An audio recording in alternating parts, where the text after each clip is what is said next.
गली गली में शोर है, भारतीय जनता पार्टी चोर है। अब इस बात पे सुप्रीम मोहर है। अब इस बात में कोई शक नहीं रहा कि भारतीय जनता पार्टी चंडीगढ़ के मेयर चुनाव में लोकतंत्र के खिलाफ साजिश कर रही थी। लोकतंत्र के बाहर जाके गलत तरीके से मेयर की कुर्सी को हथियाने की कोशिश कर रही थी। सुप्रीम कोर्ट ने ठीक उसी लाइन पर आदेश दिया है जो आम आदमी पार्टी पूरे देश में मुद्दा उठा रही थी कि भारतीय जनता पार्टी ने ये लोकतंत्र को खत्म करके तानाशाही तरीके से अपना मेयर बिठाने की साजिश की थी। जो प्रिजाइडिंग ऑफिसर बिठाया वो भारतीय जनता पार्टी का आदमी था और वो सरासर बैलेट को खराब करके, हमारे वोट खराब करके भारतीय जनता पार्टी का मेयर बनाने की साजिश रच रहा था। सुप्रीम कोर्ट ने सारा रिकॉर्ड सिक्योर करने को कहा है, वीडियो फुटेज को संरक्षित करने को कहा है और सारा वीडियो फुटेज और रिकॉर्ड हाईकोर्ट में सबमिट करने के लिए कहा गया है।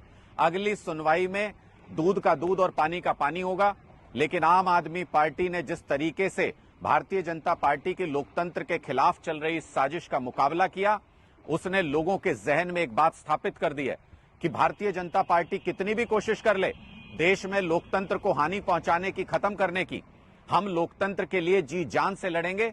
आम आदमी पार्टी भारत के लोकतंत्र को किसी भी तरह का खतरा आने नहीं देगी और जब भी जरूरत पड़ेगी भारतीय जनता पार्टी की लोकतंत्र विरोधी साजिशों को इसी तरीके से बेनकाब करेंगे। मेयर के चुनाव को लेकर सुप्रीम कोर्ट ने आज कोर्ट में जो सुनवाई की वो भारतीय जनता पार्टी की लोकतंत्र विरोधी साजिशों के मुंह पर तमाचा है, चंडीगढ़ प्रशासन के मुंह पर तमाचा है और मेयर चुनाव में जैसे वोट की लूट भारतीय जनता पार्टी ने करनी चाहिए उसका पूरा रहस्य उजागर हो गया है। भारतीय जनता पार्टी की साजिश बेपर्दा हो गई है और पूरे देश में लोगों को पता चल गया है कि वोट चोर भाजपा देश में लोकतंत्र में वोट चुराने की कोशिश कर रही है। उनकी साजिशें बेनकाब हो गई।